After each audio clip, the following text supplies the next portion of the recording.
Hello everybody, welcome back to BSG33. I'm Captain GMV, your new host. Up next, we have Sniperwave. He's ready to play some Valkyrie. Sniper, take it away. Thank you very much indeed, Captain, and welcome everyone to Valkyrie Profile, Covenant of the Plume, a slightly forgotten game in both the series and for the 3DS in general. We'll be going through things very quickly, so can I have a countdown from Tech? 3, 2, 1, go. Memes! Alright, so this is Valkyrie Profile, Covenant of the Plume, a tactics game released for the DS in kind of late for its life cycle. For the people familiar with Fire Emblem, it is quite comparable. The main difference being the combat system that is very prevalent in the series of Valkyrie Profile, which has two other releases, actually both done on the PS. So just to start off, we're just going through a shortcut scene, which we can skip by pressing the start button, because this is a good speed game after all. Taking us right into a prologue fight, which basically teaches us the way in order to do these fights. And to start off, we're not going to use two of our characters, because they're level 1 and the other two are level 10, so they kind of just speed through the game.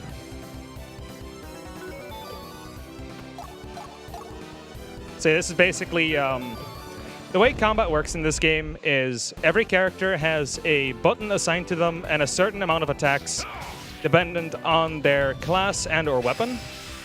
Mages are the only one who will always have one attack, and every other character will have attacks based on their weapon, which gives them 1 to 3 attacks. Now for the first few chapters, most of them will remain the same.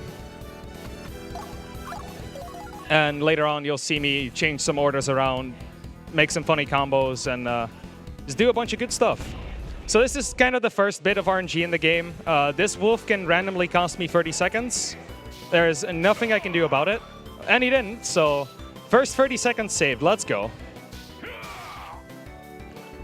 So the thing that's happening right now is you can engage an enemy, and every character that is in range of that enemy will also be joining you on that fight.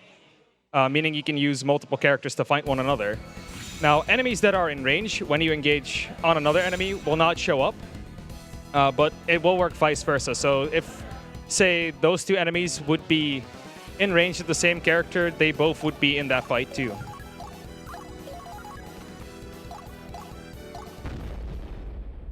Another thing to note is right when you enter a menu, the first few frames you can actually not make an input and have it register. So you'll see me wait a bit before I select anything. And that actually gets a lot more annoying later on. We're mainly just leveling up the main two characters. The two we are actually using, Hugo and Gwendol, are only used for these fights. They're counted as guests and will leave us at the end of this fight. But yeah, another mechanic to explain in this game is AP, which is basically the bar you use for everything that is not attacking. So that can range from using an item to using a special ability to using a spell. So this ghoul here, it'll always attack Hugo. We actually had the character set up in such a way that he would attack from the side, wasting 30 seconds randomly, but after some quick routing, we did find out that there was an alternative, which you are seeing now. And I guess I can get into the history of this game a bit and why I started running this. And that actually, this game started all the way back as a quick route game on the SDA forums, where multiple runners had a few days to just route a game and run it and just see who gets the best time.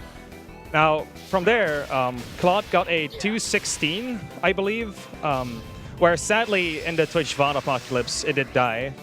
But a man named Dragon Darch had a run that was only 1 minute slower, and from that VOD I actually learned to speedrun this game, since there weren't any strats of this game out there.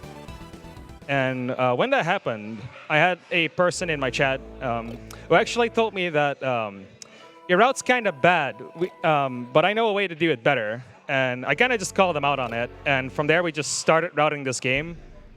until the point where it is now, where we are just under 145. Yeah, a bit of the overworld here. Like, there's a few menus in this game that you'll see. Most of them are either shopping menus or pre-combat menus. You also see me saving time to time because this game is very, very unforgiving.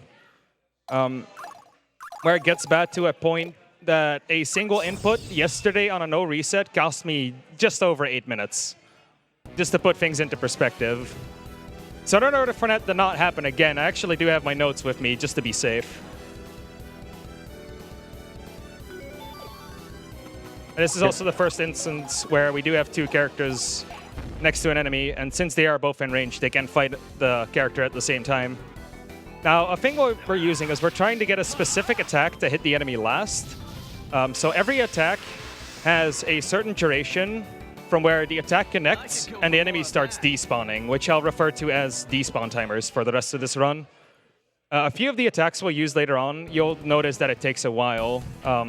Notably, knockups tend to take a few extra seconds every time. Now, it might be minor, but over the course of this game, we'll actually be killing about 150 enemies. So you can see it add up real quick. Can I interrupt you for a quick donation? Can I interrupt you for a quick donation, Sniper? Oh, yes, you can. Alrighty. We got €5 from the one and only Satanic Nerd. He says, good luck, my dude. See you in a bit. Well, we're waiting for you, Satanic. Also, audio guy, can you put the host a little bit up? Looks like we will's come a long way. Well, so what happened in that fight is you saw me stun the enemy. Now, there are two ways in this game to stun an enemy. The first of which is attacking him from behind, and the second one is knocking him out of the air after doing a knock-up yourself. Now, what a stun does is that it drops a red gem, and what a red gem does is it gives you an extra attack. And the chances of red gems, the first is guaranteed, the second is half, is like a coin flip, and the third is a quarter, and every subsequent attack has a 10% chance of dropping one. We'll see a little bit of that mechanic later on in game, where it might actually like save me time. So right here, same as the last wolf, we'll be attacking him twice with Ansel and once with Wilfred. And the last enemy that actually connects will cause the voice line at the end of the fight to play. But the last attack channeled will determine the despawn timer, is something I found out very recently. So Wilfred was the last person that channeled an attack in the last fight, but Ansel did get the final hit in. So this is the last bit of the second prologue fight. These fights are fairly straightforward. They're basically just to teach you the ropes of the game. Also got a quick despawn there, which is nice. Sometimes that kobold just takes a while to despawn.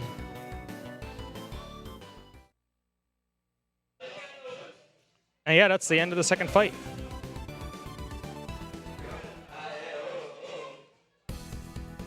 Yeah, now we're basically surrounded by enemies we cannot kill normally, so we'll have to invoke the Destiny Plume, which is the main mechanic of this game. The Destiny Plume not only is your way to sacrifice characters and speed up the game, but it also determines the ending you'll be getting. And in this game, we're going for the worst ending, and we're only doing that because using the Plume is kind of fast. For reference, the best ending right now is at 5 hours. But I've only done one run, and the second best ending where we get to use the Plume just a little bit is about 3.5. And this game, as you can see by the 2-hour estimate, is just a bunch faster. But yeah, pluming a character multiplies all their stats by 10 for the rest of the fight, kills them after that fight, and gives Wilfred an ability he can use only once per battle. And this one gives us Volley's Awakening, which doubles all our stats temporarily. And we'll be using that a lot more often in the game. This also notably the only plume that is forced on you, since there is no other way you can clear this fight. So we'll be ending our turn here. There's no way for us to get in range of the demon, so we're just gonna have him approach us and we'll kill it later. And with later, I mean right now.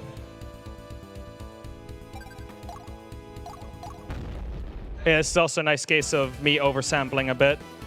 So I did think I had it, but I was in the short time frame where I couldn't get my inputs in. All this fighting works up an appetite. Which also kind of ties in with how unforgiving the game really is.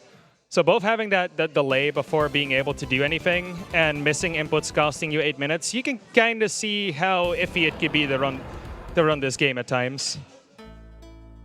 So I'm actually going to make the first save here by something I've recently discovered, which is that this game can be kind of very frustrating at times. There is a random chance for every enemy to crit, and if they crit one of the characters twice here, it's just over. And since we haven't saved yet, I don't want to go back to the start. Like, it's extremely rare to get that. Also, this is a tutorial on how to earn Sin, and we're kind of just skipping through it, so I'm just going to explain it myself. When you reduce an enemy's health to 0, you'll see that it says overkill on the bottom of the screen, and it will start filling the meter up with purple. Now, for every percentage of health you deal to your enemy, right after they hit 0, you'll get 1 Sin, and every level has a different Sin goal. And what Sin gives you is certain rewards after you have cleared the fight, and those happen in 3 tiers. So if you get 100% of what your goal is, you'll get the first tier. If you get 150%, you'll get some extra rewards on top of that, and the same goes for 200%. Now, if you get under your goal, you'll get punished, but we'll get back to that later because we're actually going to use that in the route. So this run is kind of a delicate balance between actually getting enough Sin and making the fights happen fast.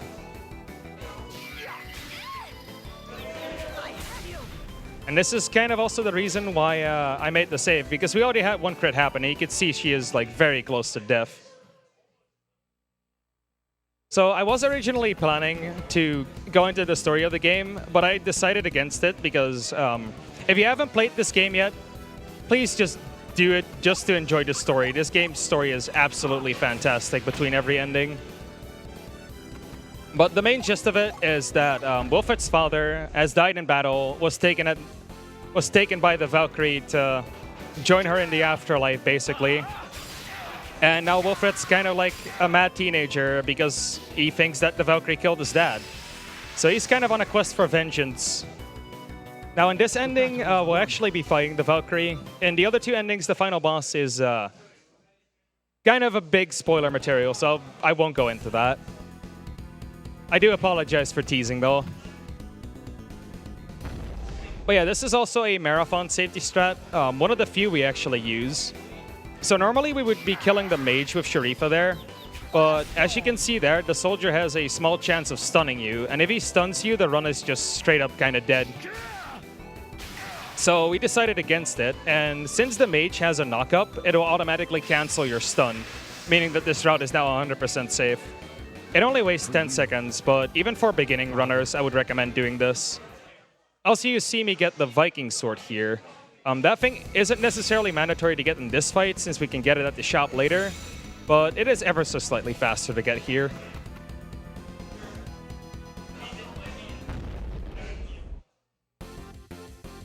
Can I interrupt you once again for a donation? Yes, you can. Alrighty.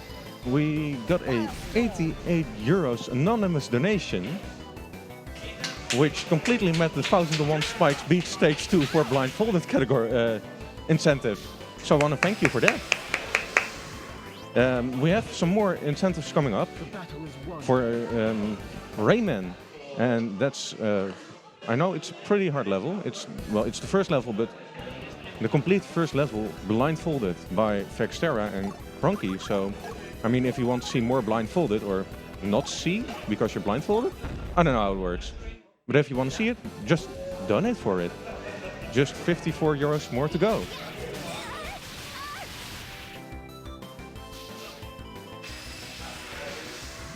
Yeah, something you'll see me do is just mash buttons right after an enemy dies. So enemies actually have voice lines in this game too, and pressing A just cancels that voice line and will cause the despawning to actually start, which just saves a little bit of time.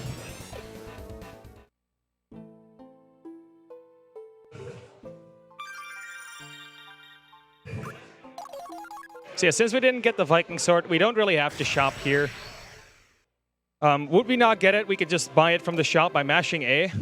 After like 5 or 6 input, you have the sword and you can leave the shop and you're fine. This also coming up is one of the more risky fights. Back at Annual, I kind of lost 5 minutes here due to having a really low roll that I actually didn't know could happen. So we're just going to take the extra caution and save here. Right after I actually discovered a small backup strat that makes the sin routing a lot easier. But yeah, this game is rough. That's all there is to it. This fight also notably has 2 paths depending on what happens on the first enemy. Before that fight, though, we will be using 2 Ambrosias to raise Wilfred's max health. It's not really relevant in this fight, but the enemies actually target the character with the lowest health every now and then. And since Wilfred, it really shouldn't be the target most of the time, we kind of just really need the 200 health on him. So this enemy is what it's all about in this fight. If we crit here, this route will completely change. But we didn't, meaning we get to do the easier and more consistent route. Not entirely sure if it is faster. In theory, it should be about the same, though.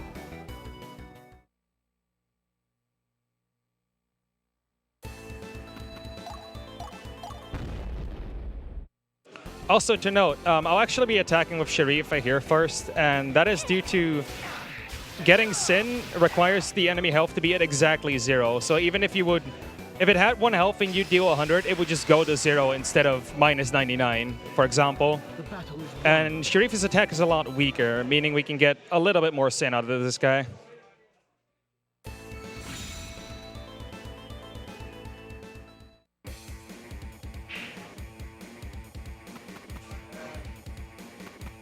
So right now we really can't do anything except for getting absolutely pelted by these archers. So if Captain has anything to say, any donations, any bad puns, then he can just go right ahead. I mean, everybody says glitching is cheating. And, well, not everybody, but some people say glitching is cheating. You know, Rikult is literally gonna cheat in Goat Simulator if you donate for it. It's 50 euros. There's only 26 euros already have been donated to it, so only 24 euros more to go if you want to see Rikult cheat. Cheating? In our Christian marathon? No, just kidding. You really want to see that. It's the only way to really make the category all missions, I do believe. Don't take my word on it, though. But yeah, you saw me counter the Archeress here, and the reason we did that is that we actually need to lower our health just ever so slightly so we can kill her on this hit.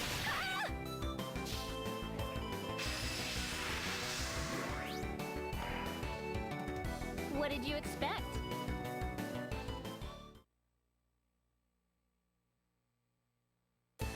Another thing is we got some flare gems from the last fight for getting 200%.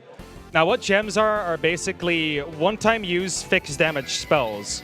And as it turns out, for this point in the game, that fixed damage is just enough to kill any enemy here, aside from the boss at the back. So we're just going to use those to one-shot a few enemies that are barely out of range. Won't get any Sin from it, but it's just a lot faster to do it this way.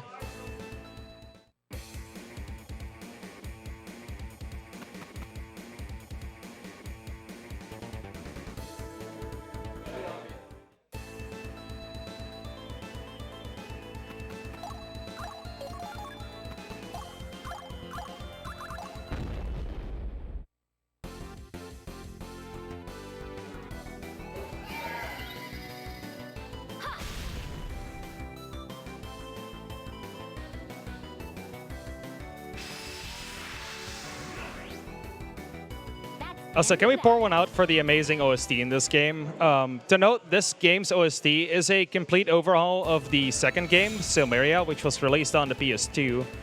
But I actually kind of prefer the remaster over that. But that's all up to taste. Both of the orchestrations are just really good. This was also one of the few moments where you can actually see the aggro range of the enemies. So a few of the enemies in this game actually have a certain range from where they will start walking towards you. And this enemy notably extends a lot further to the left than the other one does. This should get me enough to do this entire fight. Also, you saw the Soul Crush menu pop up there. So in the meter on the bottom left, there is a small combo meter that goes from 0 to 100. Now, once it hits a full 100, you will actually be able to use Soul Crushes if you have a compatible weapon.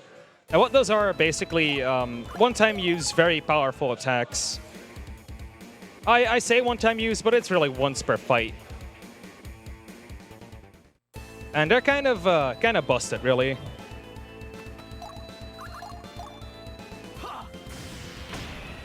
You'll see us use a lot of those later. You'll see us chaining a few as well.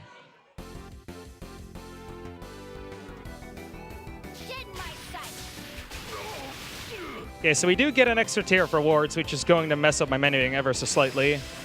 It's not that bad to get it. It's just that a few of the inputs I just cannot do by muscle memory anymore, and yada yada, unforgiving nature. You know the drill by now. Yeah, the advantage of having Sharifa right behind Wolfred is that the archer's range is one higher than the mage's. So when he engages on Wolfred, we'll actually already have Sharifa in range, meaning we only have to move him forward.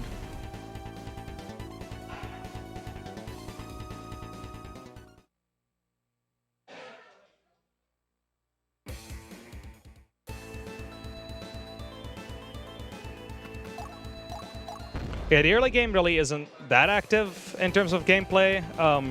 It's really Chapter 2 and 3 where the game kind of starts firing on all cylinders. We'll be using a few item exploits. We'll be using some very interesting interactions. Not bad if I do say so And we'll myself. have a bunch of tight routing that can go very wrong depending on what the enemies do. Oh yeah, we should be fine overall. Like, the start to the run is kind of really good.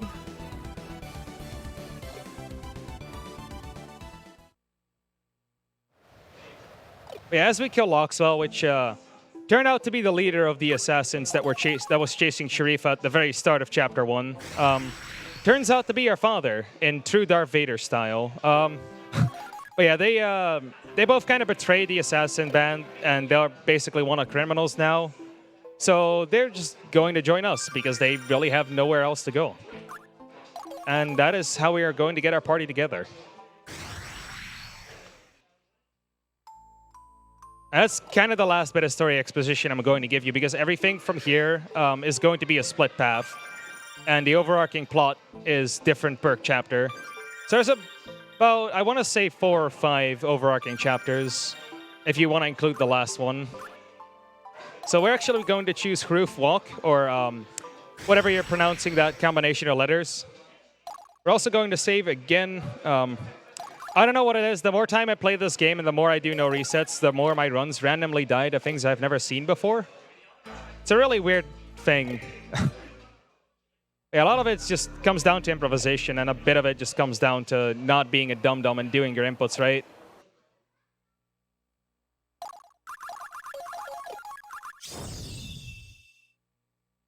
Yeah, we're basically just adding 2 people to our party right now.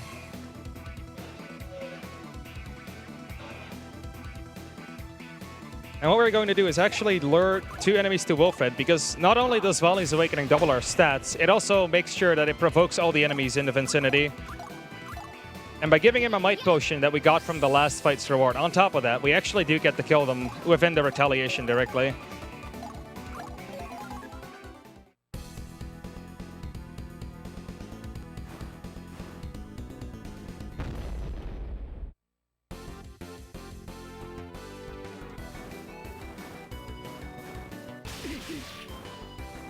All right, didn't get stunned. Perfect. We get to continue the run. Amazing. So what happened, I think, was 2 days ago. I got stunned twice here, which is, I think, a 1 in, I want to say 6 or 8, just by numbers alone. It's kind of awkward when you get stunned twice, because there's really no way to recover properly, because the movement's really tight. Like, you cannot miss a single space on a turn without, like, losing multiple minutes. Okay, perfect.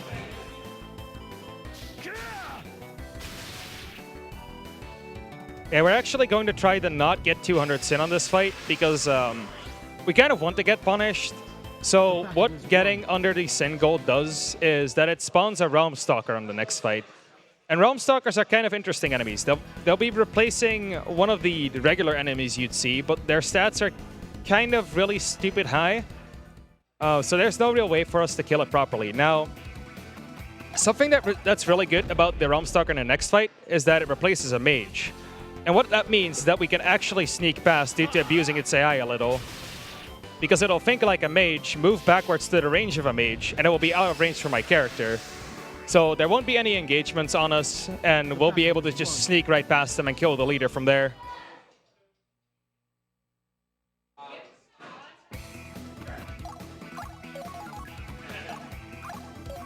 Now I'm also going to knock on wood real quick, because there is a very, very slim chance. Like, I've seen it happen only twice in about the 300 to 400 runs I've done, is that the Realmstalker will actually walk to your party and attack one of your characters. Now, if that happens, that's a direct reset. But I'm going to just take the chances to save 30 seconds in order to not have it happen. Like a 1 in 200, it's like, it's whatever. Actually, I'm gonna just... Please, game, don't do it. Don't do this to me.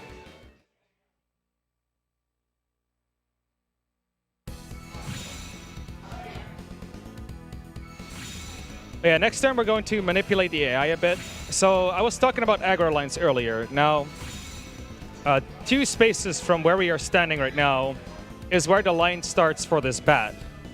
And if there's only one of our allies that crosses the line, that is his only target. So by only having Darius cross that certain aggro line, Darius will be the only thing that the bat can home towards. So it'll move 4 steps down, as you'll see right here. And having the bat in that position makes the fight on him really easy.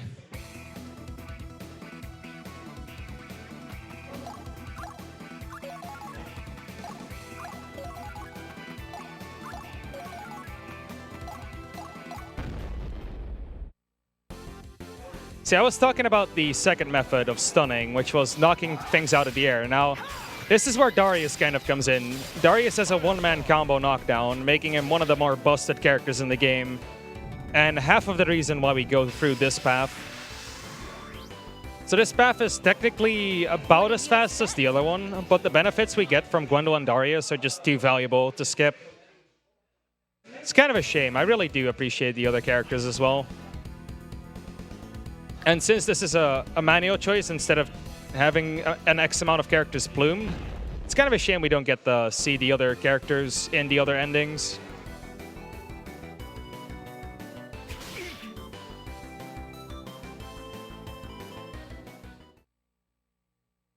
Now this fish is also kind of annoying.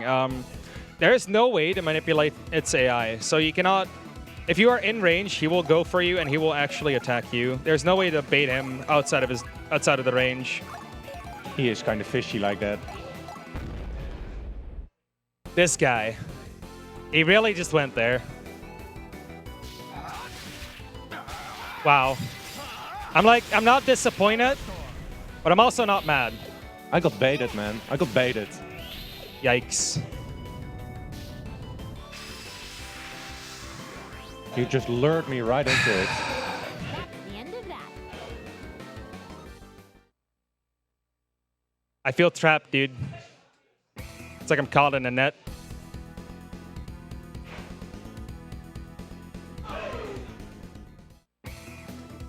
Yeah, let's just cruise right through here, since we're on the ocean puns anyway.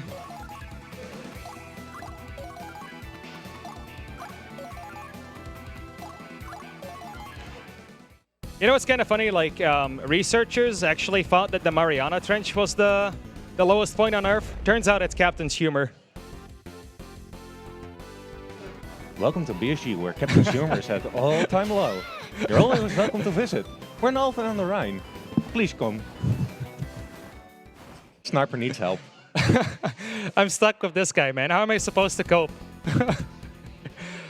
But all memes aside, I actually do enjoy the puns quite a bit. Keep them coming. If you have any good... I mean, it's just a play on the words. And it's kind of a pun, right?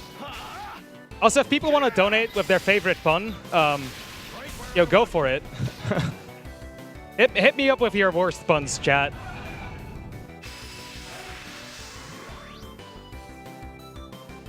Sharifa, you are all that matters to Yeah, that bat actually is like one of the most annoying enemies. About 1 in 10 runs, it'll just float over the ravine, costing me a turn in a minute. I don't know what causes it. I wish I did. But it's just a bit of the AI being random and annoying. This bird right here is, in a minute, will be the first instance of us actually using the Soul Crush. Right after this stun finishes, because that's going to take a while. Now, we really are flying through this game, aren't we?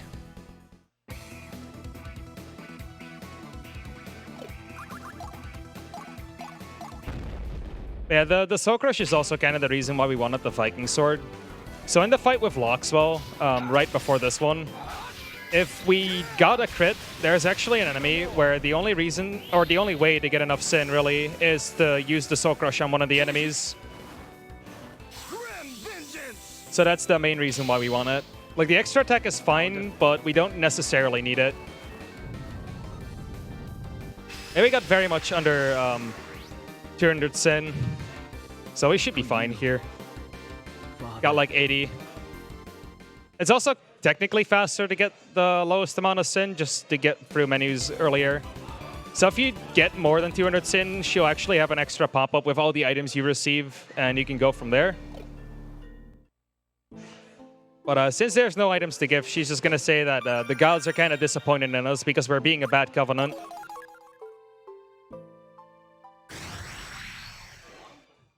That would be a great name for the next Billie Eilish song. We're also going to buy 11 ways of dashing. I mean, you say gotta go fast, but having free extra spaces of movement is honestly kind of nice. Just to make sure. Yeah, there is indeed no menuing. For some reason, this fight specifically, with the way the Realm Stalker works, actually has been changed a bunch of times. So let's hear it for the 1 in 200 guys that didn't save, so you know what's going to happen, right?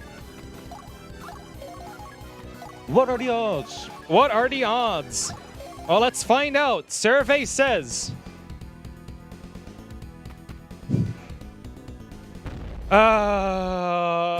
oh boy. All right. You'd hate to see it happen. You hate this. Wow, my voice cracked there. Nice. Welcome back, Nandi. Nah, yo, you hate kidding. to see it, dude. Yeah, so I didn't expect this to happen, so I didn't have notes on this. So how about a quick donation? Wah, wah. Womp womp. All right. All right, but if you really do need some time to focus, I can talk for some bit right now. I mean, I can tell you about us. We are the Benelux Speedrunning Gathering. We organize bi-monthly gatherings in the Benelux for speedrunners. I mean, it's in the name, come on. We're currently streaming from the esports game arena in Alphen aan de Rijn, the Netherlands. We raise money for the Dutch Cancer Society. It's a nationwide organization committed to fight cancer while aiming for more cure and a higher quality of life for those already battling the disease. All of your donations will go to the Dutch Cancer Society. Yeah, that def is kind of intentional. I just like memeing around with that. It is actually intentional because what we get to use is the Union Plume. And what the Union Plume does is that it can revive a fallen character. But what the developers kind of missed is that it doesn't account for the height difference. So normally you wouldn't be able to cross that wall. But we can actually Union Plume Sharifa over and give her the 10x stat boost, meaning we just get to skip all of this fight. Also notable is that we do not ever aggro the sorcerer, so it just ends his turn, and he's just done. It's like, well, you just kind of killed everyone. I didn't get paid enough for this. What did you expect? This fight is one of the only item exploits we get to see, sadly. There used to be another one all the way in Chapter 5 at the very end of the game. But there used to be... We found a strat that's kind of faster. So it's kind of become a stealth mission instead of a glitch fest. Also, Sharifa is dead. Crab emoji. And before next fight, I'm also going to save because there is a single pattern that legitimately is run ending unless I hit a 1 in 800 chance. And it really is a 1 in 800. I need to hit the guaranteed one, the coin flip, the 1 in 25%, and 2 1 in 10s in order to actually fix it from there.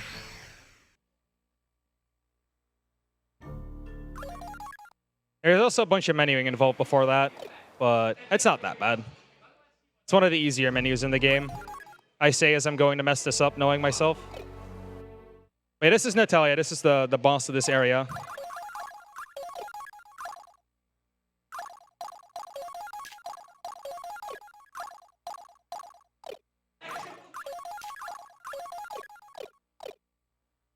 The menuing in this game kind of like devolved to rhythmically tapping, and rhythmically tapping correctly. So because there's the few frames where your inputs won't register, it becomes really awkward to mash in the menus in this game.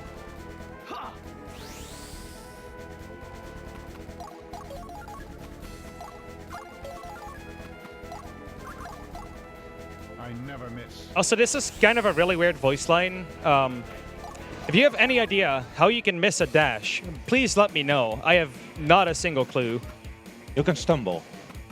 I mean, is that missing, though? You missed your target.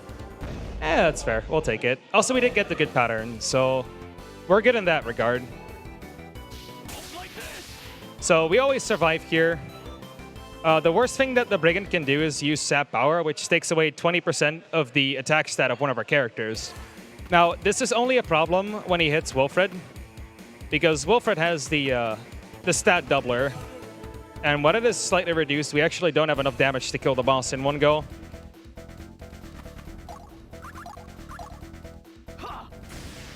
Also notably, getting Sin here really isn't relevant. The last fight of each chapter will not punish you in the next with a Realm Stalker, so we can just kind of go through here. Let's hope we hit this one. Perfect. Okay, so Natalia's an assassin class, meaning she has the highest base evade stat, and that comes into play more often than you might think. Now, we do have 2 shots of hitting her and being fine. If Darius misses it knock-up, I can still knock her up with Loxwell's Firestorm and knock her down with Darius that way, even though the window is a lot harder to get. Yeah, the main gist of it is you stun her, you hit her with Wilfred, and she falls over. And that was the fight. And that was the entirety of Chapter 2, so yay me.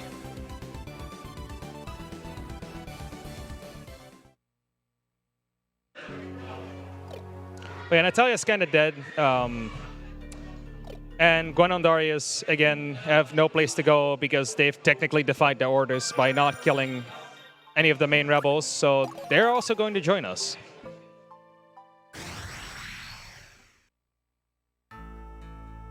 So we'll be returning back home, watch a cutscene, skip a cutscene. This cutscene here is in the land of the gods, basically. And if you see that cutscene, you know you've swapped endings.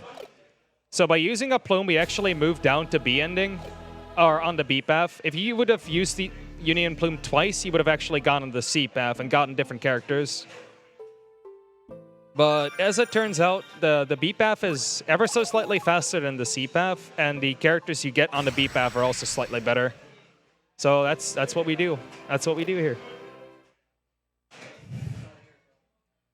So we're going to buy a few items here before we move on.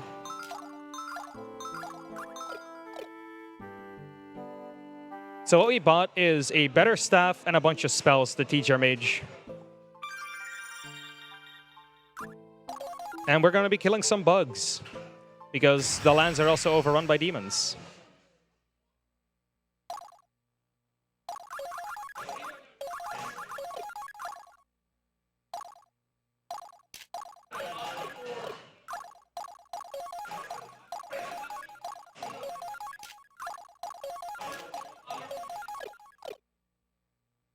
And this fight is one of the few fights where we do want a 200% Sin goal. And the only reason we want that is for an item that we need in the next fight. So this is where the clutch routing comes into play. So what we're trying to do is get into as little shops as possible while getting the most rewards that we need as possible. And that's optimized to a point where we only buy armor for one character later on, because that character will be the only one in risk. Also, we'll be having Rosia as a guest for now, who is the Saintess of a nearby village. And the reason we want her is because her attack is a knockdown, and combined with Loxwell's Firestorm, that will actually generate a stun. Now, the weird thing about it is that when that hits, it actually won't always animate the stun. Meaning that you'll see the character like knocked down, but you won't see the birds flying on top of his head, denoting that it is stunned. But it is a really neat trick. Hey, Sniper, Yes. can I have a moment of your time? Okay. Oh boy. Yes. Due to new contracts that are in place with Twitch, we will sadly have to interrupt you for only a minute. We're gonna sadly have to put up some ads. I'm sorry. This is kind of a filler fight anyway. It's not like they're really missing out. It's a pretty good moment. Don't worry, they won't be too ad. Nah, that's too far. Sorry. Let's just put that ad in. Yeah, but you know what you can do to not have ads? You can use your Twitch Prime token right here on the ESA channel and support both BSG and ESA at the same time. Oh god. Why am I paired with Captain? For the easy plugs.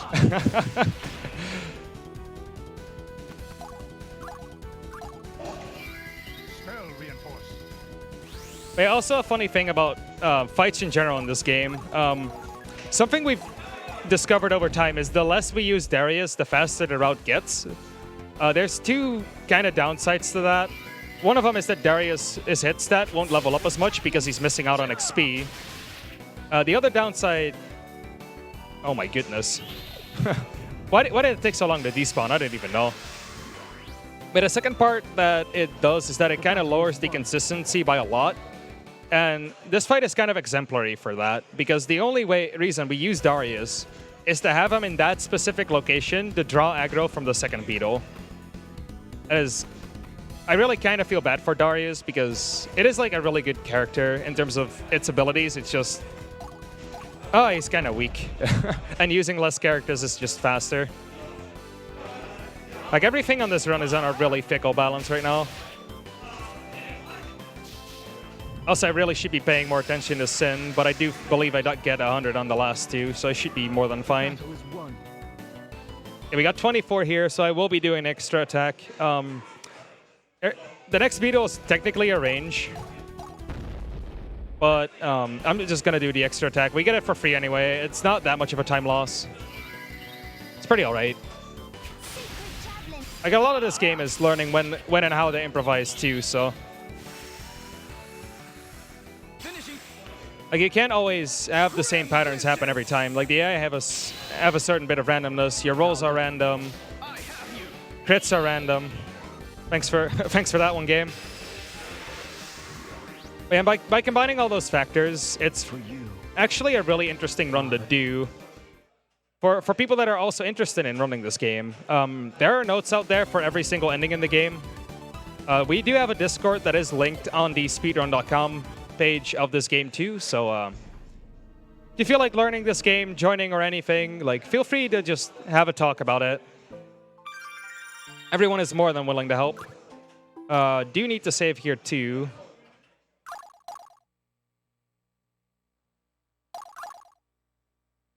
There's a lot of fights that just hinge on not hitting a 5%, and I'm kind of like anxious that I'm going to hit one eventually.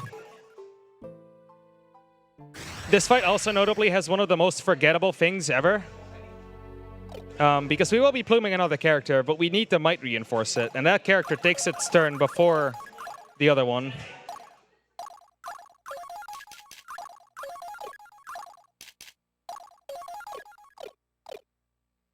So we kind of swapped some equipments around just to increase the stats of Gwendol a bit. We gave Wolfert some extra magic due to most of his plume abilities, including the one we got from Sharifa, which is the mass paralysis, are actually based on magic attacks and your magic stat. Now, Wolfret actually also has the magic stat growth of a mage instead of a normal swordsman, so he's a lot more likely to hit them to begin with. But extra magic power turns out to just help a lot in the long run.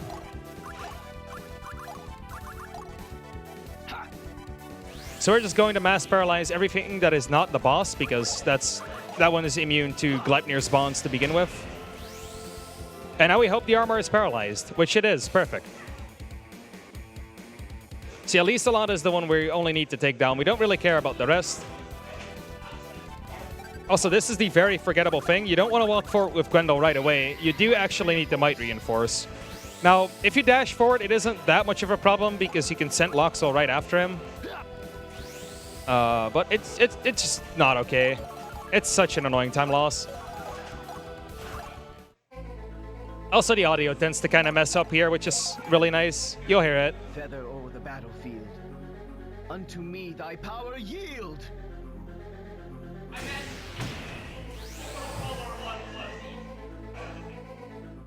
What's happening to me? See, you kind of hear the character stutter. I don't know why it does that, but it sounds amazing with the thick Scottish accent underneath that.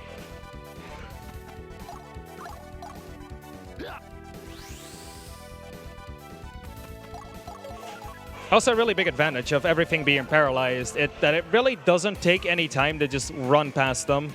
Like, they won't have their animations go through, they won't fight you. It's just a really bit of smooth sailing here.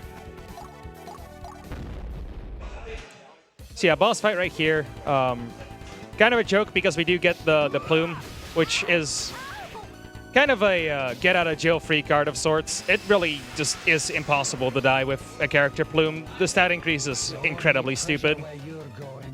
Now, if you somehow manage to not use the Plume from a fresh file, then you'll get the A ending run. That one's really interesting. There's just points where you are kind of brute forcing a pattern in order to continue. There's a lot of routing that is still going into that. B ending kind of has been rerouted recently, and I'm actually looking into improving the world record pretty soon of that one.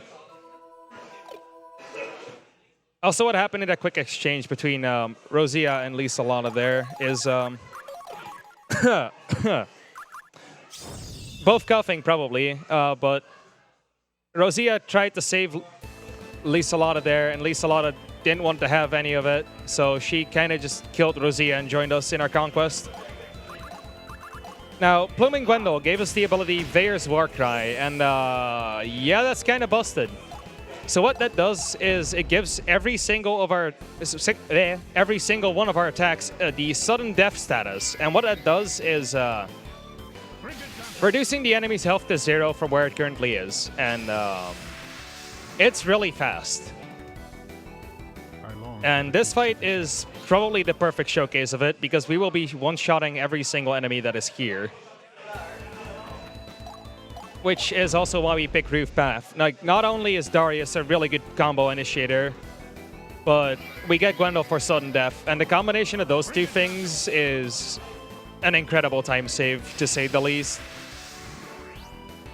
Now, a funny thing about sudden death is that it's also based on your magic stat. And right now we are with 2 mages, so you can kind of imagine how easy it is to proc it. And Wilfred also, with the stat growth of a mage, just tends to just whack people to death.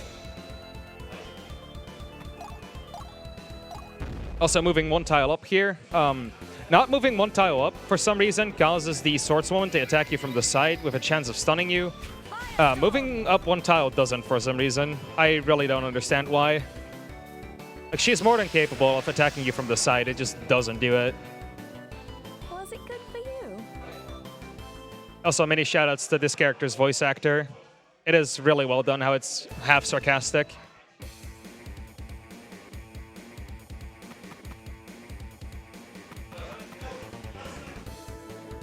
So yeah, case in point, she's attacking us from the front instead of the side, meaning that there's no chance of stunning and we'll just kill her in response.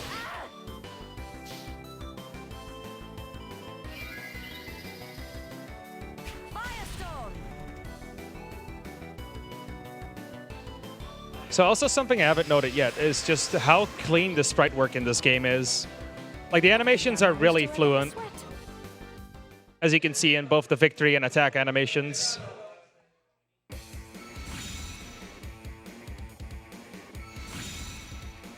And you might have seen these characters jump up in the style of Final Fantasy Tactics. And you might be thinking, that's kind of a copy, isn't it? Well, this game was actually co-developed by Square Enix and Tri-Ace.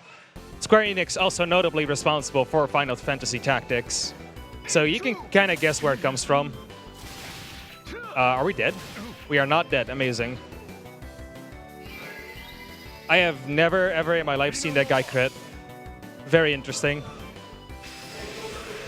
Doesn't matter. We lived. We're good. Always the weak of blood.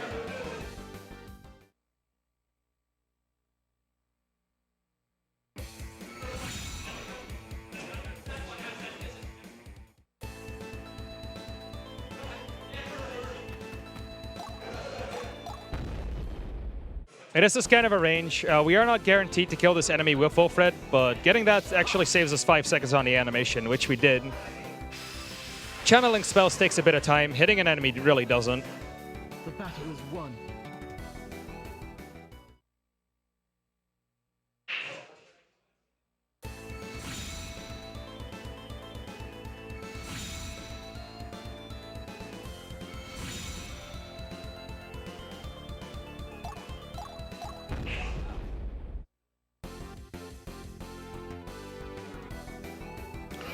So yeah, in this fight specifically, we actually choose to not attack with 2 at a time. That has 2 reasons. So the first of which is Frigid Damsel is slightly faster to start the enemy despawn. And the second one is the enemies can evade. We haven't seen it happen, luckily. But it's just annoying when it happens and you have no spells. It's like really awkward. So yeah, that was chapter 3. Kind of blazing through things. Oh wow, that time is like really good. This might legitimately be world record pace, and the reason it's world record pace is because A, I found a bunch of new strats, and B, my PB lost 2 minutes in chapter 4 by enemies being kind of dumb. Enemies in chapter 4 are the most random idiots I've seen in my life in video games. For some reason, most of their patterns just do not make sense. No way to manipulate, no way to change anything. It's just hoping for a good seed and going with it. But first, more shopping.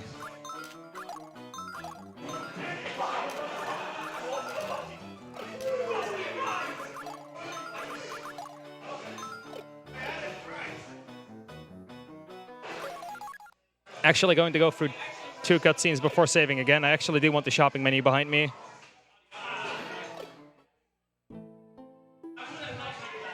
Not needing to shop again after needing the reset is kind of a boon. And this is also one of the few fights where deaths and very, very slow patterns could happen very easily. So we're just going to need to hope for the best. So in case everything just keeps going wrong multiple times in a row, I have prepared a backup state, or well, a backup save file that happens right after the fight. So should this fail too many times, I'll just explain what happens and I'll go from there.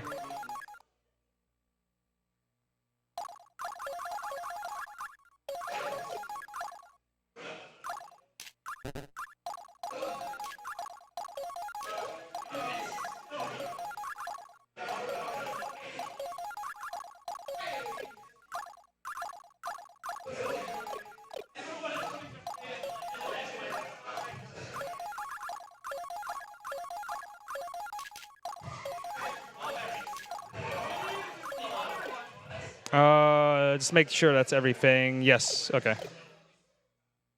There's so much going on in that menu that I really just need to focus and get through it. Also to note, missing most items really isn't that bad. We use 2 of them for safety, but there's a few that when we forget them, it's just kind of a dead run. Okay, 207, 203 defensive stats. That means we do have everything. So the reason we taught Sacred Javelin was really just to use it as a field spell. We're going to target a wall, but not really. So the field spells have a certain range. So everything except for Sacred Javelin and Dark Savior is a plus sign. But Dark Savior and Sacred Javelin, I should really know. Yeah, wait, it's Dark Savior and Sacred Javelin. The pluses are 5 long instead of 3 long, so we do have 1 extra range in order to hit the enemies there. This pattern could be iffy. Let's hope for the best. As long as Lisalada survives, everything is fine. All right, Lisa Lotta lives. That's amazing. So we're going to kill this swordsman in retaliation. So the one bad thing that can happen is that this swordsman either evades or stuns us. Good thing none of those happened. So after this, the archer is most likely to attack us, and if he attacks us, we get to retaliate because he cannot stun for being an archer, and we'll level up from that. So we'll have full health once it is dead. This, I think, is also the only point in the run where we really do abuse the level up.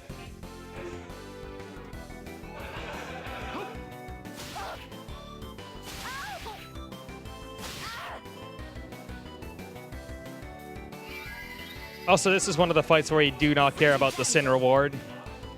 The Realm Stalker in the next fight really isn't in our way. Was it good for you? So now we're going to enter the big laundry, and we're going to see what the next few enemies are going to do. There's a small chance that the attempt still dies here, but it is very, very unlikely.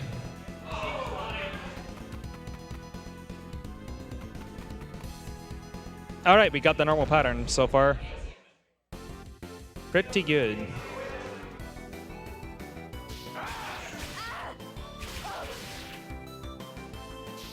So yeah, most of this route, once we get instant death, is going to revolve around properly using either instant death or the paralysis and blasting through everything. Now, the really interesting part is that because enemies can avoid, at any point, your run is just in danger of either needing to improvise really hard or kind of just making sure you can actually finish the fight, really. I have not seen this pattern before. That's interesting. But we should be fine.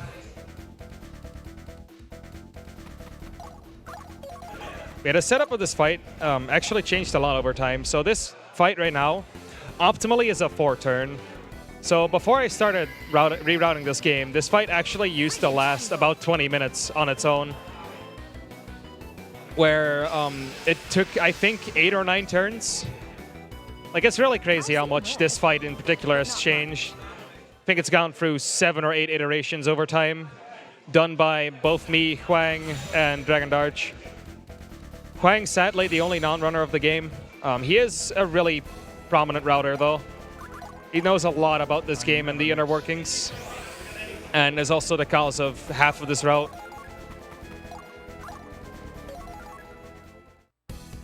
So now this vampire, what is he going to do? All right, he's doing the normal thing. Perfect.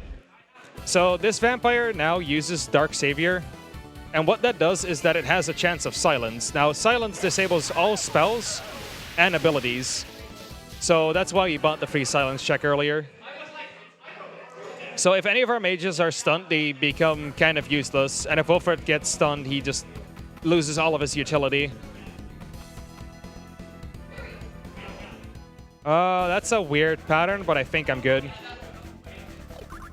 Do I reach? I do reach. Perfect. Okay. Yeah, this is the order. So well, in the first 3 turns, what we try to do is we kill every living thing, since sudden death doesn't kill the undead or, you know, inanimate objects instantly, which kind of makes sense. So in the first 3 turns, which are the turns where instant death is active, we try to kill every human, and from there we work through the other 2 remaining enemies. Hopefully 2. We should be more than able to kill the vampire. Yo, Sniper, Yes, Captain? can we interrupt this game for a minute? Oh, we could. Yeah, this is a great timing for another ad. I'm sorry. And man, as said before, Twitch Prime is a wonder, is a wondrous thing. There's also other options we don't condone. That's one too far, Captain. Easy there. Tidal wave.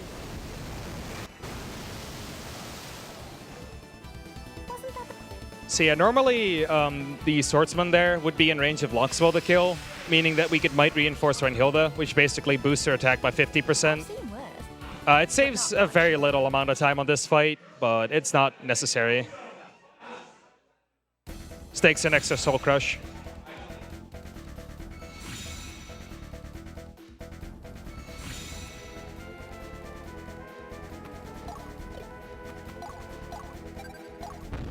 See, Reinhilde is barely in range of this Archer normally. We would always kill this with Reinhilde. Now, Reinhilde has a lower chance to proc the instant death, but usually it goes through. And Reinhilde one-shotting things is probably one of the most iconic things about this run. In the next fight, we'll be getting an item that kind of makes her even more idiotically strong than she already is. But just to put into perspective of how strong Reinhilde is, her base damage multipliers are at least 25% higher than the average character. Not only that, but her Soul Crush is on the upper echelon as well. And it's a grandma wielding a ballista, like, bruh. It's really crazy, like, how? Thing must weigh like 40, 50 kilos. That's one of those grandmas where you're like scared to say no to cookies, you know? That's not the right order. Let's do it this way. Might reinforced.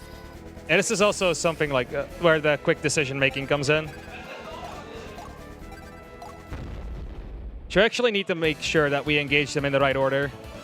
And since his armor was guard reinforced, I actually needed to make sure to use the might reinforce on Reinhilde first. Yeah, that freeze is kind of fantastic. So what the armor can do is block random non-magical attacks. And when he blocks it, he'll keep up his shield, but you also won't be building up towards the Soul Crush meter. Now, once they get hit by magic, they actually can't reactivate the shield for like a second. So we channel the spells slightly apart to give our other attackers a window where the armor cannot block, thus guaranteeing me a Soul Crush. This is also where words are really hard right now. What is this? But yeah, Not a dictionary. I'll pass. But little things like that is what makes the combat system of this game so fantastic to run with. Like, there's so many small optimizations you can make in this speed game. There's probably a few of them that I haven't even seen yet. In just like despawn timers, Soul Crush orders, like all that good stuff. There's just so many things that keep me pulling back.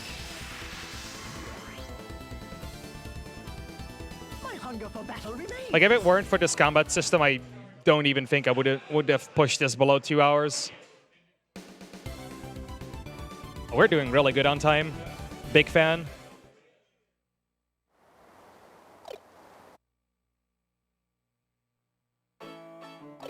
Actually going to save, because if I lose next fight, I don't know how I would, but I'm just going to assume that there is a possibility. I would not like to go through this fight again, ever. Like, we got a really good pattern here, so we're going to keep it going.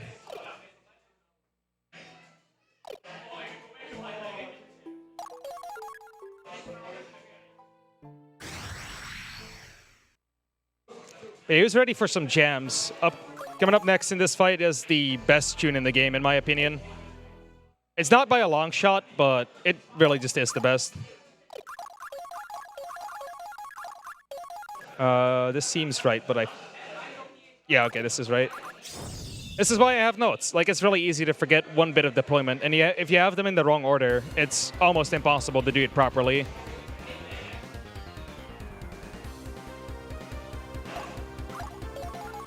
So we'll be saying goodbye to Loxwell here. Pluming Loxwell turns out to be really fast, even compared to Lisa Lotta. Unto me thy power yield. This fight also notably annoying in actual attempts. In world record attempts, we actually don't save at all. So if at any point something goes wrong, it's just over.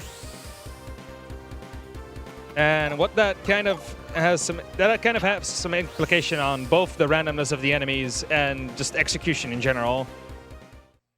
So what we hope that happens here is one of the more luck-based things. So this golem always moves the same way. This swordsman doesn't, but he's going the way we don't want him to. But the archer assists, so we're fine. So that swordsman can do either one of two things. One of which is what he did here, is walk towards the enemy we are meant to protect, which is Fiona. And the other thing it can do is walk backwards. If it walks backwards, it actually saves us a minute. If the Archeress moves forward, it's also bad. If they both move forward, it's practically a reset. It's about 2.5 minutes just gone by straight up luck, Always the weak of blood. which is one of the things you just deal with. Eventually, you'll get the mindset, and you really don't care about just getting a bad pattern anymore. It's just part of the game.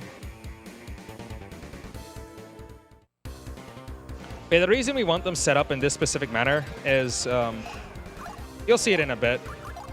That is the wrong spell reinforce. Nice. This is one of the missed inputs that I really don't care that much about, so I kind of dropped the right input there.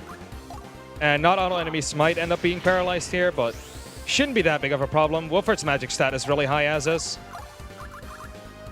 Okay, yeah, we're targeting both. So by using Sacred Javelin as a field spell and having him spell reinforced, he's actually able to kill both the Golem and the Archers in one go. Speeding up this fight by a lot. So ideally, the Swordsman would be in the back. Now he's going to attack Fiona slowly and die on the backswing. Now, if the Archer would move forward and the Swordsman wouldn't, Loxel would be one tile further down, and nothing much would have changed.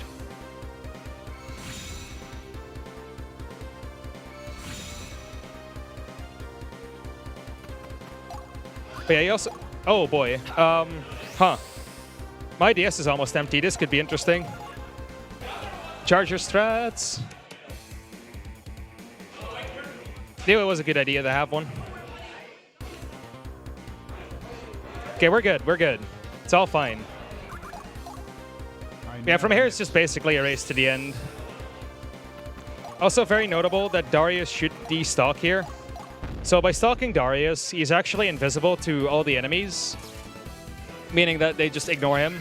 However, if you enter the aggro range stalk and a rescue target is in the vicinity of the enemy, once it is aggroed, it will actually target that rescue target, making the mission extremely hard.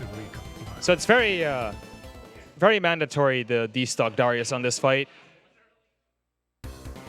It has cost me runs before. Take this.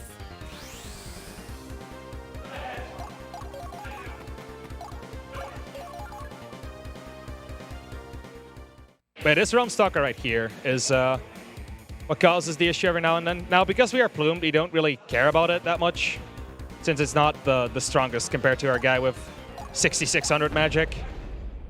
Just casual 6,500, while you normally have about 700. It's not too bad. Yeah, a lot of the things that changed over time is the characters we plumed. So for example, back in the day, we used to plume Lisalada and use a kind of similar route. It's been like too long for me to remember, so wish I could say a bit more about it, but so be it. Take this.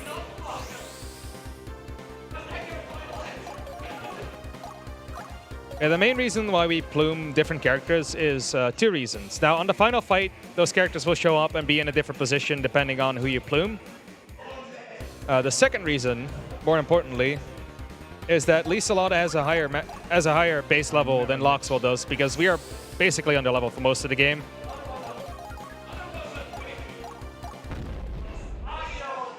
And being under leveled gives us a few advantages.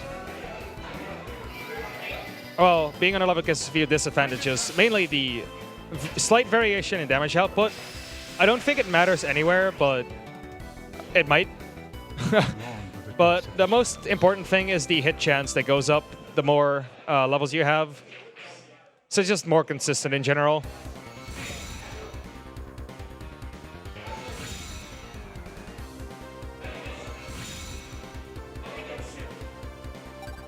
Just in case the enemy avoids one attack from Fiona in the upcoming few turns, we're actually going to kill this. We're actually going to dash Lisalada forward a bit, so if everything goes wrong, she can just attack the enemy before Fiona can, saving us a little bit of time. I long for the peace of the shadows.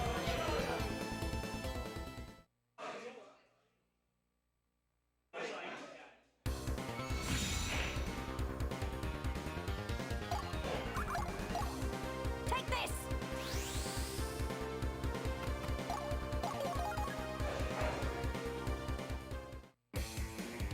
Yeah, this is the enemy that gets kind of annoying. if he would have walked backwards, he would have started walking back this turn. And the next turn, he would be in range of Fiona. But before he even can attack Fiona, we are actually able to kill him with Lisa Lotta on instant death.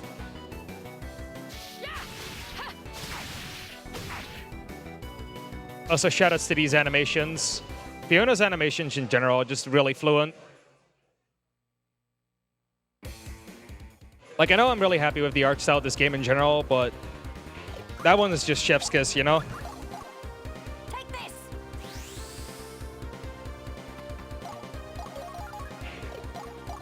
Yeah, should the enemy avoid anything now, we are just able to attack him next turn. Do the last bit of damage.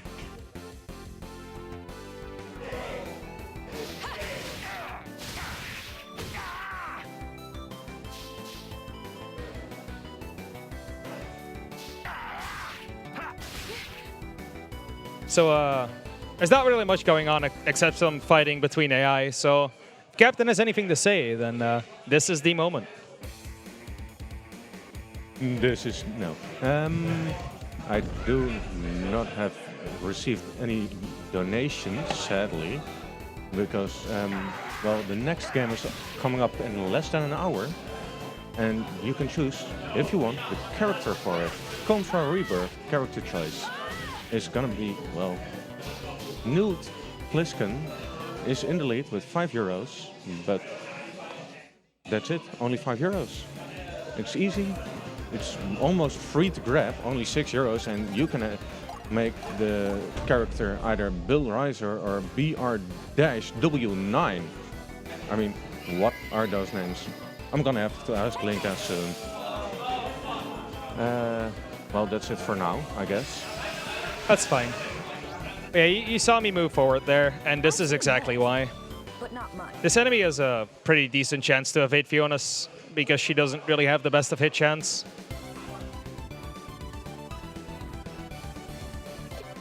But yeah, this fight gave us the Ophinis Bow, and the Ophinis Bow is a very interesting weapon. Well, you'll see what it does next fight, but combined with instant death, it does some funny things.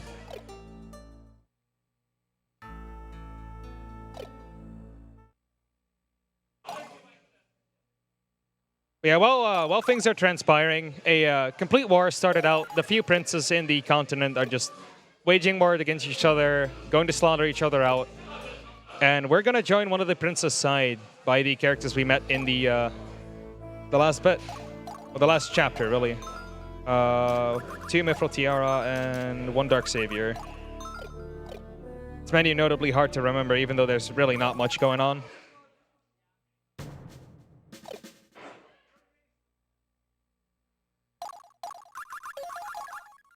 This is Reinhild. Right. This is the other, like, really long menu, so I'm actually going to go for some silence here.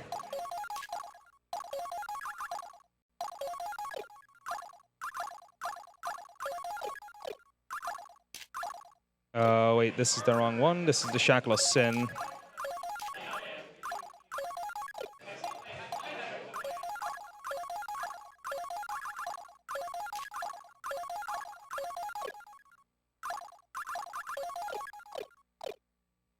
So we basically changed all of the equipments. We gave a few of the allies some extra skills, and we put Reinhild's last attack first. And the reason we set that attack first specifically is because it cannot be blocked, meaning that we'll get some value out of it later. Also did equip the Ophinis Bow, and I already was mentioning things acting up weirdly with instant death. This is where it starts becoming kind of ridiculous. So everyone kind of has a pretty high magic stat by now. Reinhilda, by virtue of being a lot higher than the rest of our party. Darius kind of doesn't have anything going for him. He's just there. Wilfred has the stat growth of a mage, and Reinhilda is just gonna have all the magic stat increasing items put into her.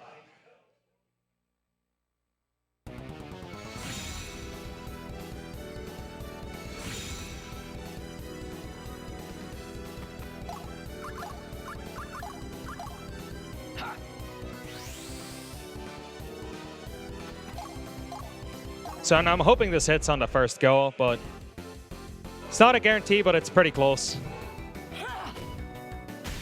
So yeah, that's an instant full sin bar. So the Optimus Bow is meant to deal double damage. Now, the way it inflicts double damage is that for every damage value you deal to an opponent, that value is copied and applied again. And with the way instant death works, by reducing the health bar to 0, it deals that amount of damage. So we basically deal the entire health bar twice instantly, meaning we get 100 sin from an enemy with just a single attack. And discovering that kind of broke the game in half. It just made sin routing a joke mostly.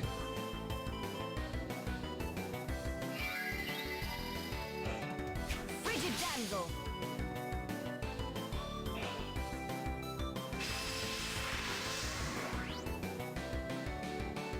Was it good for you?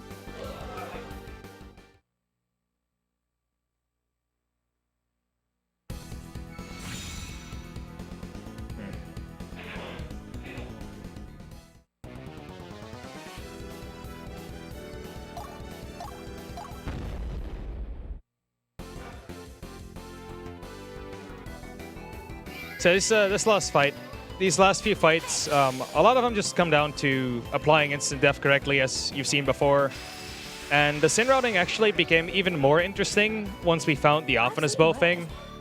So there's a lot easier to get to 200% sin now, and that gets us access to a few really good rewards for the final few fights. So we do kind of just make the most of it.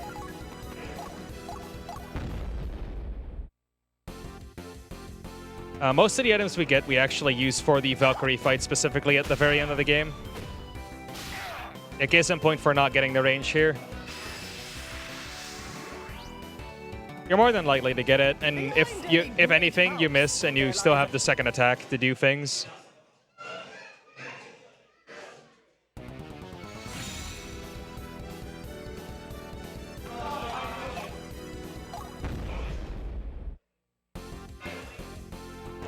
So this character is the only one that's really likely to evade attacks every now and then, but she didn't. It's over. That was a really good fight. Went fairly well. Behind any great house, But yeah, again, mashing A skips the voice line at the end of a fight. It skips every voice line, I do think, aside from the ones that play in the background of the overworld. Which there are not many of, to note.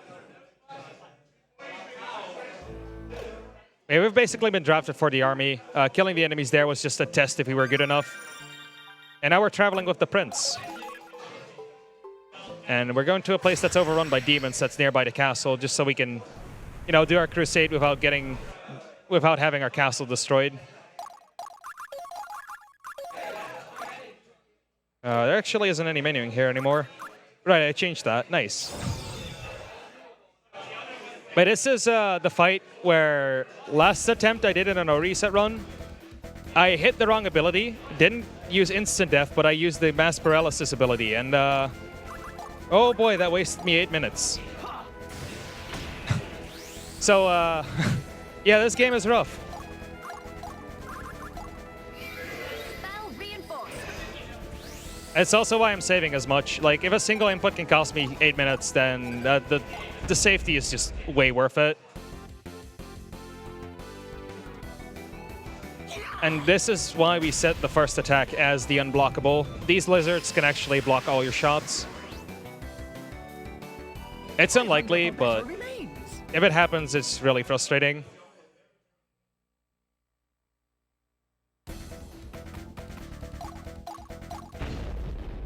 Yeah, also a thing that I did on Fight 5-1 is, before I started, I set counterattack on Auguste.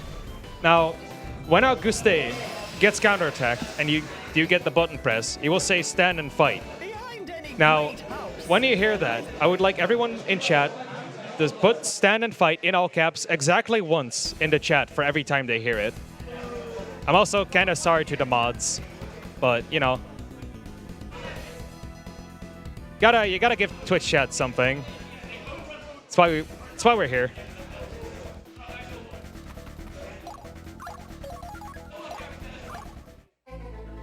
So yeah, this is the end of Auguste. We're killing the old man. Gather over the battlefield. Unto me thy power yield. And pluming him here makes it so that a single counterattack is most of the time enough to kill an armor in one go. We also kind of interrupt him by playing another voice line, but you know. That's what you get for saying too much. No Sniper. Hey, Captain, You know what's nice? tell me. Twitch Prime. Oh, boy. You know why it's nice? Do you mean that if you sub with Twitch Prime, you don't have to pay anything? Exactly. Wow, incredible. You don't have to pay anything, you don't get ads, you get cool emotes, and you support BSG and ESA. Incredible. And that for the low, low price of absolutely nothing? If you have Twitch Prime, nothing, zero, nilch, nada. Amazing. There we go, boys. Stand and fight. We did get the one shot, so it's one stand and fight less, but, you know, it's a lot faster. It's about somewhere between a 1 and 8 and 1 and 10 to not get it, so it's just unlucky. We'll get there. It's also the second to last plume we use in the route. They're really fast, but pluming too often actually gets you a bad ending, where the gods basically just smite you down and it's a game over. Now, you could technically beat the gods if you use a New Game Plus file and use a lot of level up and stat boosting items, but the ending really doesn't change. If you win or die, it's just a game over.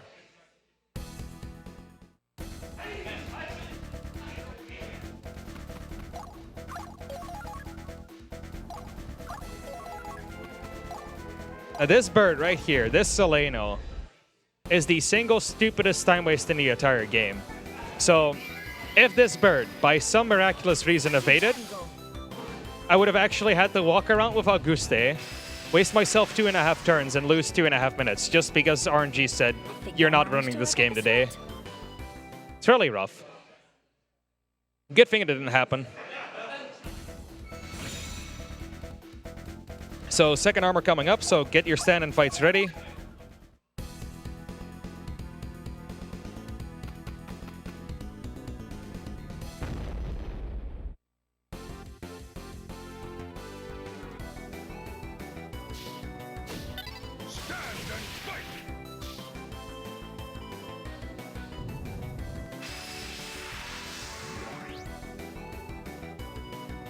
That's one more foe. How did chat do, Captain? Stand and fight, stand and fight, stand and fight. That's the Twitch chat I know and Stand and love. fight. Good job, Twitch Stand chat. and fight.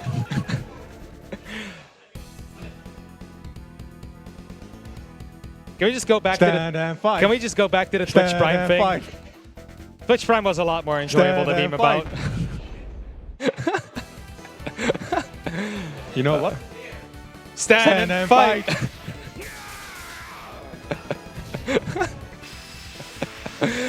Oh boy.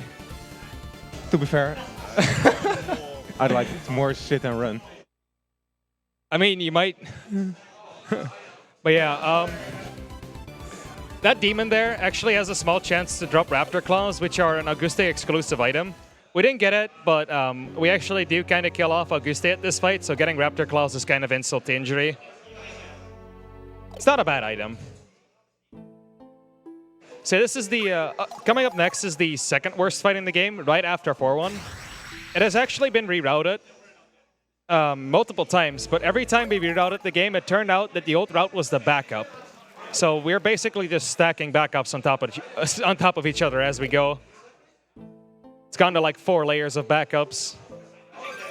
Now, there are always ways where you just have to reset instantly. There's a few patterns that straight up kill you. There's a few patterns that freeze both your characters. Just a lot of bad stuff. But, you know, we're going to just knock on wood, hope nothing really bad happens, and we're just going to get this first try because this is a no justice stream.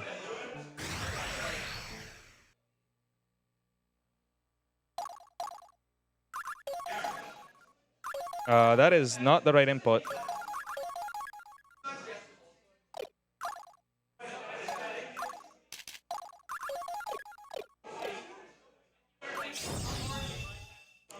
This fight has a bunch of sorceresses, and these sorceresses have access to a Grand Magic, which is their own Soul Crush.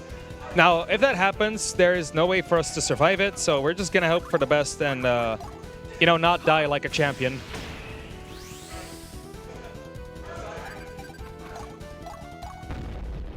There's a lot of things we tried to not get attacked by as many sorcerers as possible. It just didn't work out most of the time. Please hit. Oh my goodness. I can't believe we actually have to do this the old-fashioned way. Unbelievable. So usually Renhilda gets the kill shot here. If we don't, we just have to attack her normally. Get about 100 sin, which is boosted by 20% due to Wilfred's item. So this is about enough. Should get us 107, 108. The Shackle Sin is one of the items we equipped at the start of the chapter. Huh, only 98. Should still be fine. There's a lot of leniency with the route changes, so I'm not really that worried. The goal is 300, and we can get up to 600 if we're lucky enough, so. No fear in this dojo. Again, second option to hit the one shot. Okay, there goes all our worries about Sin. If Reinhilda misses both, it gets kind of dicey, but this one is a lot more likely to hit than the previous one. So now we just sit there and pray and hope that this sorceress doesn't do any dumb things. That's a new pattern, but it isn't dumb. I'll take it. Please be Dark Savior. All right, we're good, I think. Silence on Wilfred is a non-factor. Yeah, we're good. Okay. So there's a few things that sorcerers can do.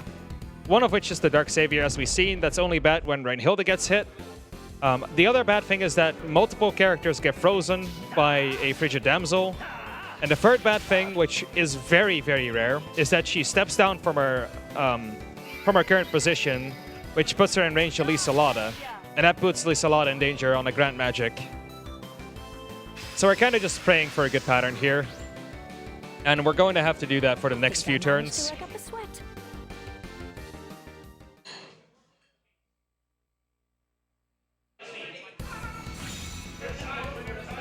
But yeah, this is looking pretty fine. Okay, that's the other last thing I was really worried about. So this warrior has a chance to either attack you from the front or the side. I have no idea what causes it or why it, or even how it gets manipulated. But if it attacks you from the side and stuns, we actually have to revert back to the old pattern and go from there.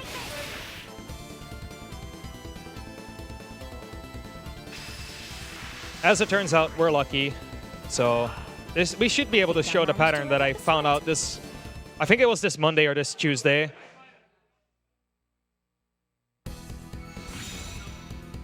So with this sorceress out of the way, we can actually kill the one on top of the mountain, which I didn't do before because there was no way they lured the other enemies in range.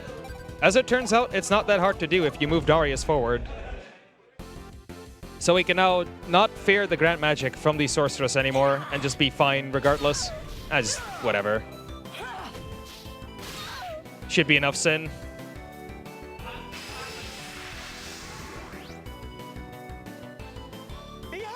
So if Darius would have gotten frozen, Reinhilda would have gotten silenced, or Wilfred would have gotten frozen. We would actually have to use the old strat, which put Lysalata in danger of getting hit by Grand Magic, as well as Reinhilda. What's the old strat? Stand and fight? If only. We do stand and we do fight, but that's not really what happens here, so... What more does someone want? Anyone want, even? Hey man, I would like some Twitch Prime.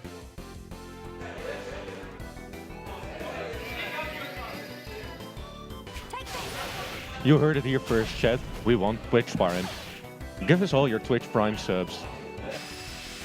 But yeah, no, honestly, like we're memeing a lot on Twitch Prime, but it actually is a really good way to support both ESA and BSG.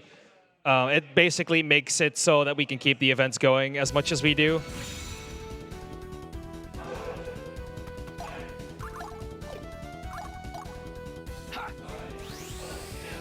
So by dashing Darius to this spot, I found out this will actually cause these specific two enemies to walk forward.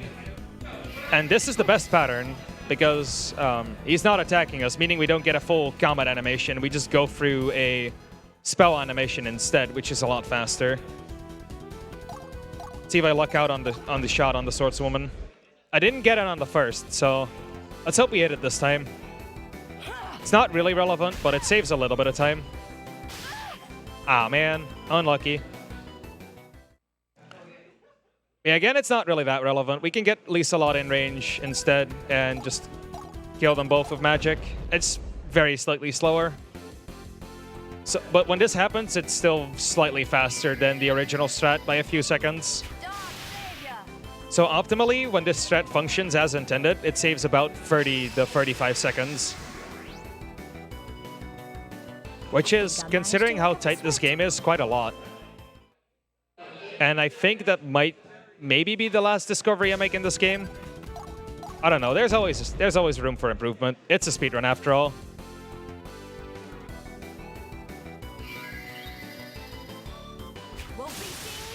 Actually, not sure about my sin, so I'm gonna get a little bit extra. And that was the hardest fight in the game. The hardest two fights in the game, at least. So from here, it is, aside from either an execution mistake or really bad luck on one of the fights, this should be smooth sailing.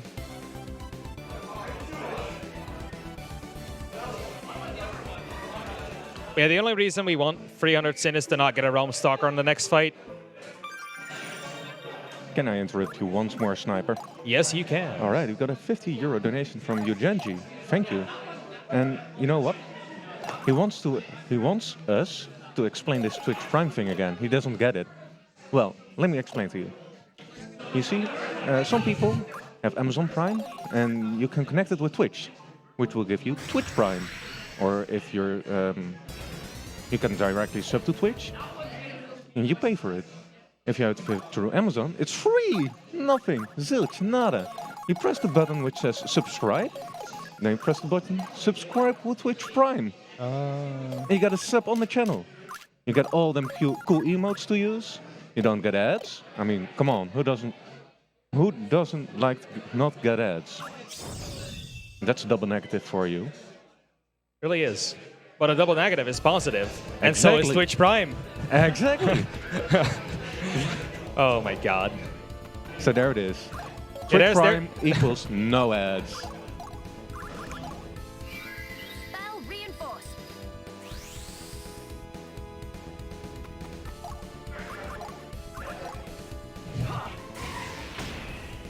And shoutouts to the captain. I was told he would like to host this run to begin with. I didn't expect it to go down to a gigantic sellout stream, but here we are. Shoutouts to Twitch Prime. Shoutouts to Twitch Prime. Okay, so with a little bit of luck, he skips this fight. I don't know why it happens, but if he hits start on a certain frame when he starts his attack, it'll actually just skip the entire animation altogether. I really should be putting some research into this because it's only been happening recently, but it's kind of odd.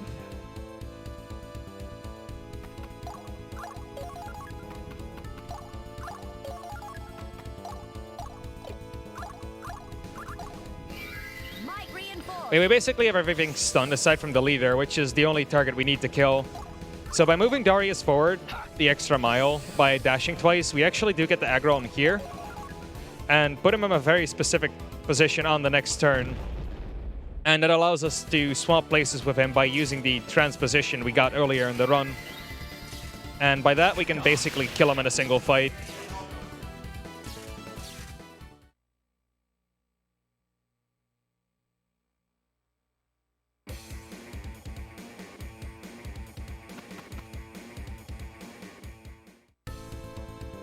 So now by moving Reinhilde to a specific spot right there, and with right there, I mean right over here.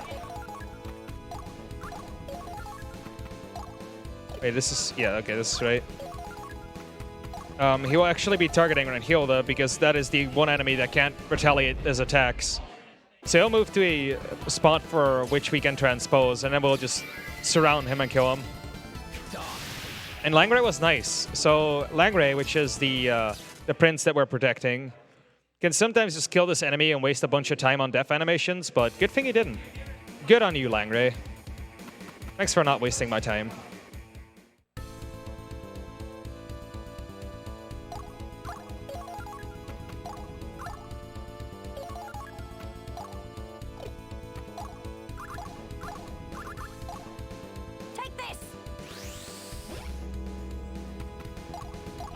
So if you still aren't convinced by how strong Reinhilde is, this should be a good showing for you if I get lucky enough. This is Reinhilde at max power.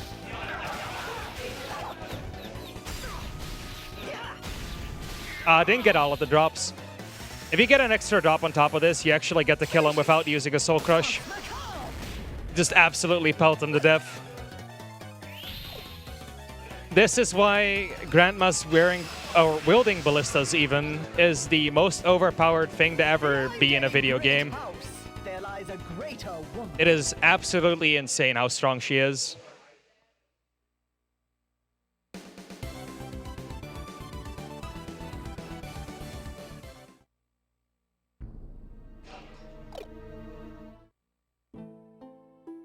I was mentioning getting really bad luck in Fight 6. It's not too unlikely you'll get it, but the next 3 fights will all happen in a row without an option to save. So I'm just going to play it safe here. Make the second to last save in the game, even. His in-game time is also like pretty solid so far, considering all the saves I do. Really happy with this.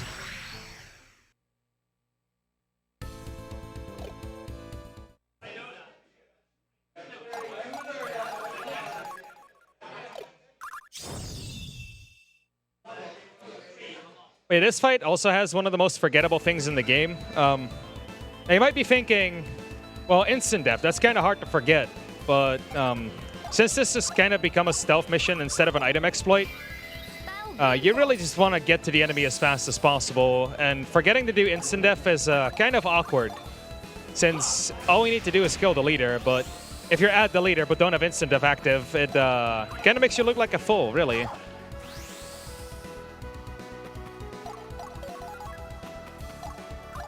I'm not saying this because I did this at a marathon before or anything. It's like totally not a self-call out. Trust me. Please. Yeah, that leader, the only one non-paralyzed, is the one we're trying to kill here. And for that, we're going to put Darius's his magic stat to as high as we can get it in order to get the range. You'll have at least 4 attacks to get it, so it'll be very weird if I wouldn't get it here. Like, missing 1 is rare as is. Missing the other 3 is kind of insane, really.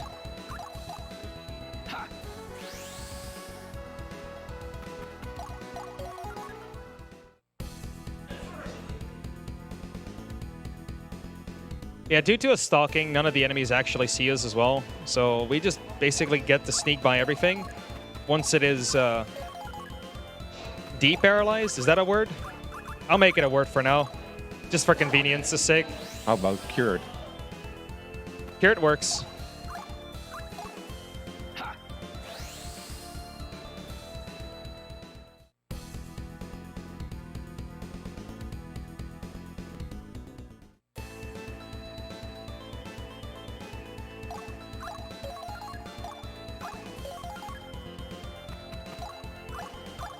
Yeah, the reason we hold here, something I actually haven't had the time to explain, weirdly enough, is the way you recover AP is you'll regenerate 10 a turn.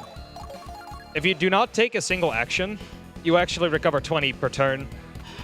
So by spacing out the turns correctly, we can actually get back up to 80 in order to use Veyer's Warcry right after the Mass Paralysis and Gleipnir's Bonds. So this sorcerer will move forward. We'll get behind him and we'll kill him after activating instant death, because I have improved since the last few marathons I did, where I totally didn't forget to do this.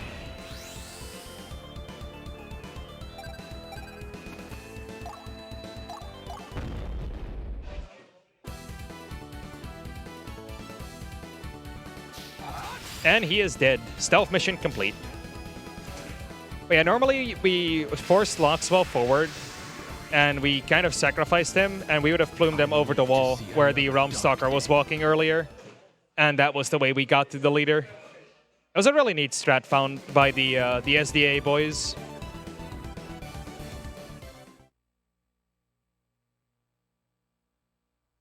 This is Darius Renhild.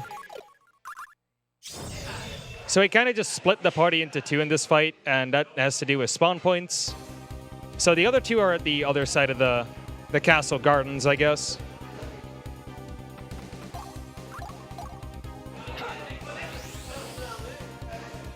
And this is another kill the leader mission. Now, this leader is a lot more annoying to kill than the previous one.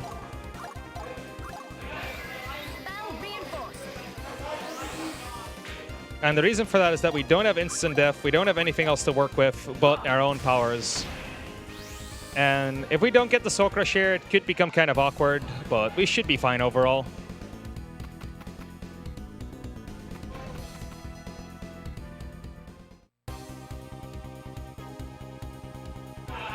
So the plan is to get behind her with Darius, stun her, and then use the attacks of both Renhild and Darius to actually kill her.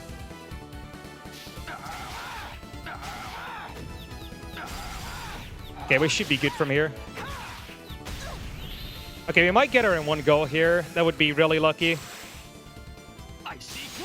It's actually pretty rare to get her in one go because you need to get both Soul Crushes right and you need to get a good amount of gems. Yeah, as you can see, we barely got it. We barely didn't have it, but she's still stunned. So we do have the second way to go around. If she somehow survives this and isn't stunned, there's a small chance she has to kill. She actually kills Darius with a crit. And when she does that, it's kind of rip, but that's kind of never happened. That only happens when I fill the combo on Darius. So we didn't. We're good. We got it the second time around, which is not too bad. It's the expected pattern, really. But yeah, we have kind of almost finished our conquest to the castle, and we're trying to kill the other prince here real quick. But before that, we're going to remove Darius from our party because he really has no use in this fight. Big Fs to Darius.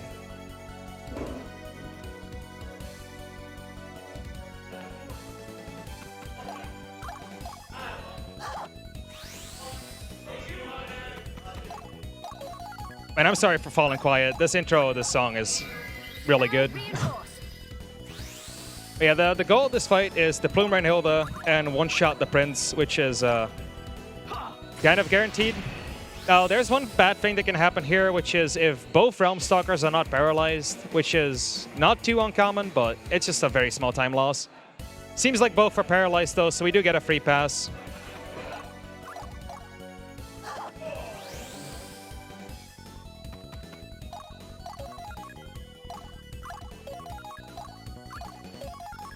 So if we didn't paralyze the Realm Stalkers, I would actually have to Plume on this turn, meaning we'd get an extra poison animation on top of everything else.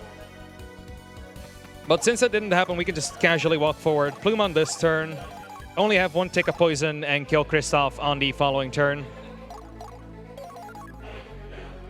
Feather o'er the battlefield. Unto me thy power yield.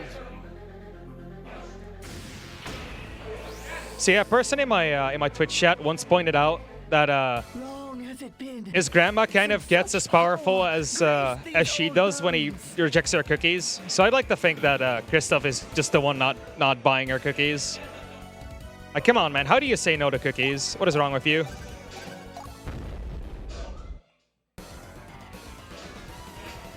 So yeah, that's the fight. You don't mess with grandmas. That is a really big lesson. You really don't, and you really shouldn't. So yeah, he always drops a power bangle, which slightly increases the power of a certain character. So now the plume that Wilfred had from the very start actually we have achieved enough bloodshed to transform it into the Angel Slayer, which is the weapon that can harm the Valkyrie's mortal form. And we'll be using that to slay the Valkyrie ourselves and just get our revenge on her. And since I'm not on PB base, I'm just going to show you this cutscene because this looks really good for a DS game. Like, I gotta just tell you, this is 240p, and it really is really well done. Like, big shoutouts for whoever animated this.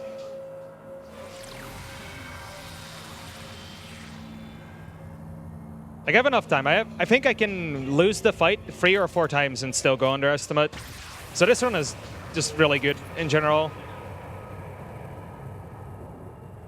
No deaths, no execution mistakes that are run killing. This is pretty good overall.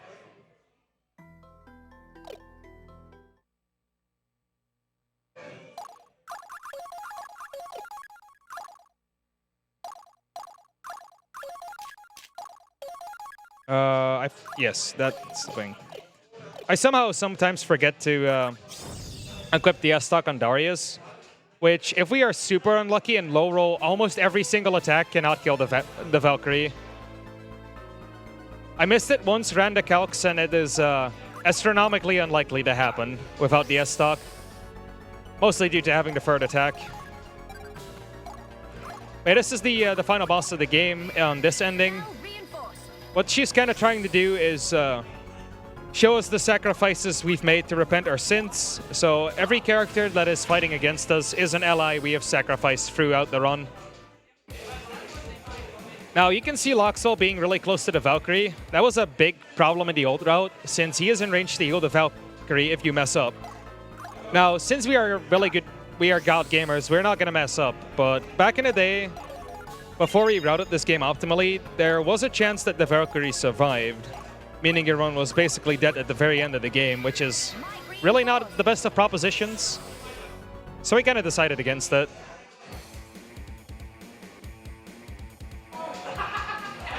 But yeah, in essence, what this fight mostly does is it shows Wilfred's true power after every single boost you can imagine. He'll have a Might Push and he'll have a Might Reinforce. And he'll have a Volley's Awakening on top of that. So this is just boosting up for the final fight and one-shotting the Valkyrie. The fight itself, bar execution mistakes, is guaranteed, since we do start the combo from behind. But any movement here I mess up will completely mess that setup, and there is no way to back up. So I'm actually going to rotate the camera to make sure that all my movement is correct.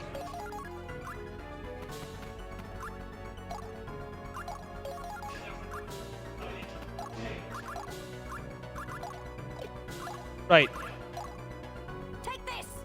I sometimes forget that we actually use an extra spell potion in the safety strat, and that kind of messes up the menu. It's one tick further down than it usually is. Yeah, since Darius is stalked, there really isn't any way for Loxel to engage on anyone because nobody is in range. So we're now just going to set up. You can see Wilfred's stats. He is practically as strong as a Plume character. And just for good measure, we're going to sap guard on the Valkyrie just to reduce her armor and magic resistance by 25%. Then we'll engage the rate with Darius, giving another 20% extra power. And here we go. Final fight of the game. Tech, get ready on time. The time will not be at the very end of the fight. The time will be when the screen fades to black once we are finished. This should barely be sub 150, which is insane. Do get the weave 2 attacks in between, do get some extra attacks, that's amazing. If we wouldn't have gotten the window, we could still just attack her after this Soul Crush, but Wilfred's third attack is slightly weaker, so we're missing out on a very low amount of damage. So attacking with this Soul Crush should be the last of it. Yep, and that was the end of the game. That was really good. That was honestly a really solid run. Now, I'll let you know when it is. So after we click this away, we'll have the victory screen. Once that completely fades to black, that is when time is. And time. That was solid. Like, that was actually really good. Damn. 149. So, just for reference, the second best time on the leaderboard is a 158.29, I think. So you can see how much the route has changed over time. And now we basically get banished, since this was only the Valkyrie's mortal form, reminding that we are, after all, not capable of killing a god at all. And we're just slowly going to get banished to the equivalent of hell. But what I'd like to do is just